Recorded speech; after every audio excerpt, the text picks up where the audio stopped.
노년의 품격 가꾸기 오만 1209번님께 드리는 아침 인사.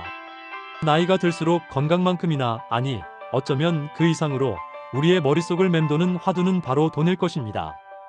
정년이 지나고 경제활동 능력이 예전만 못하다고 느낄 때 돈에 대한 불안은 사회적 지위와 맞물려 우리를 옥죄어 옵니다. 오늘 저는 독일의 철학자 게오르그 짐멜게이오그 시mmeli 통찰한 돈의 철학과 그에 관한 에세이를 빌려 우리가 노년의 불안을 넘어 돈을 어떻게 바라보아야 할지 번님과 생각을 나누고자 합니다. 돈, 육체의 쇠락을 감싸는 갑옷인가? 짐멜은 그의 글에서 돈이 지닌 이중성을 꿰뚫어 보았습니다. 돈은 모든 경제활동을 비인격적으로 만들기도 하지만 동시에 개인의 독립성을 강화해주기도 합니다.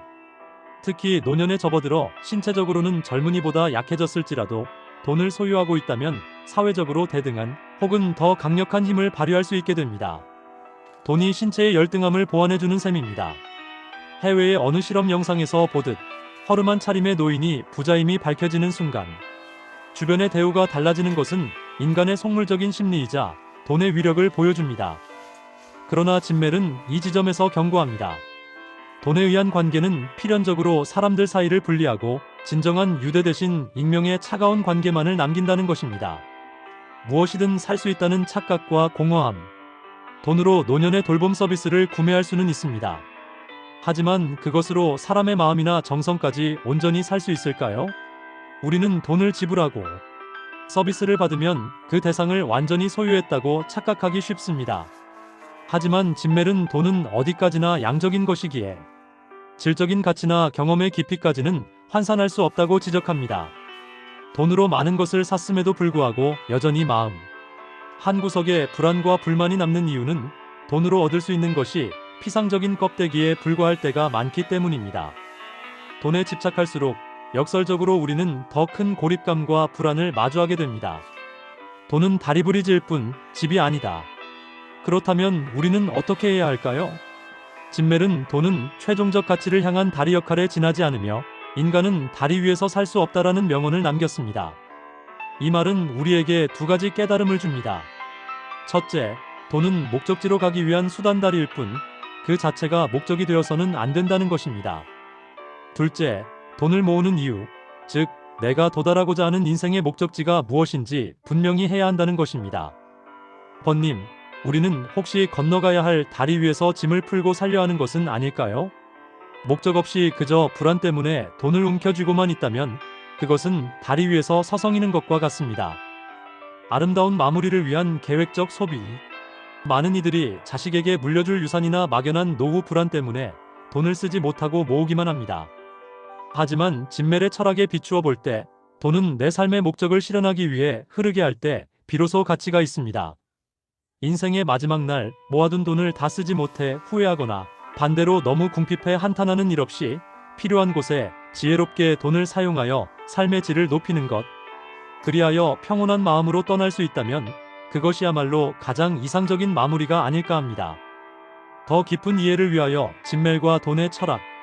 글을 마치며 번님께서 궁금해하실 만한 몇 가지 생각들을 덧붙여 봅니다. 1. 게오르그 짐멜은 누구이며 왜 그의 철학이 중요한가?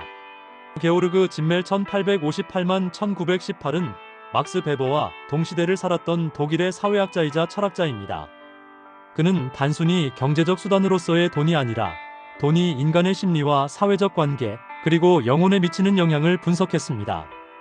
그의 철학이 오늘날 우리에게 큰 울림을 주는 이유는 그가 돈이 주는 자유와 고독을 동시에 꿰뚫어 보았기 때문입니다. 그는 돈이 우리를 전통적인 구속에서 해방시키지만 동시에 모든 가치를 숫자로 환산하여 삶을 차갑고 계산적으로 만든다는 점을 지적했습니다. 돈의 노예가 되지 않고 주인으로서 수단으로 부리는 지혜를 그에게서 배울 수 있습니다.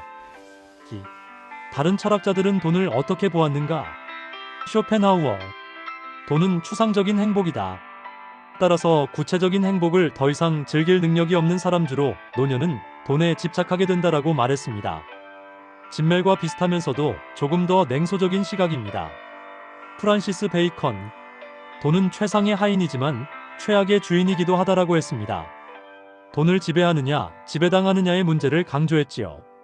이처럼 대부분의 철학자는 돈 자체를 부정하지는 않으나 돈이 목적이 되는 순간 인간 소외가 발생함을 경계했습니다. 3. 유산을 물려주는 것은 나쁜 일인가? 서구의 사례. 그래서는 유산 상속이 자칫받는 사람을 오만하게 만들고 빈부격차를 심화시킨다고 우려했습니다.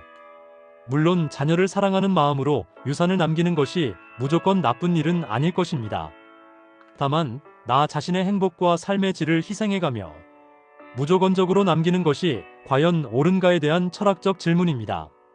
서구 선진국들, 특히 미국, 영국, 프랑스 등은 실제로 매우 높은 상속세율 최고 4,055% 수준을 가지고 있습니다. 이는 부의 대물림보다는 돈이 사회에서 계속 돌고 돌며 활력을 주어야 한다는 자본주의와 민주주의의 원칙 때문입니다. 물론 캐나다나 스웨덴처럼 상속세라는 명목을 없애고 자본이득세로 대체한 나라도 있습니다만 공짜로 부가 이전되는 것을 막는 장치는 어디나 존재합니다. 번님, 진멜의 말처럼 돈은 다리입니다. 우리가 그 다리를 잘 건너 진정으로 원하던 행복과 평온이라는 목적지에 닿기를 소망합니다. 번님의 평안을 기원하며 감사합니다.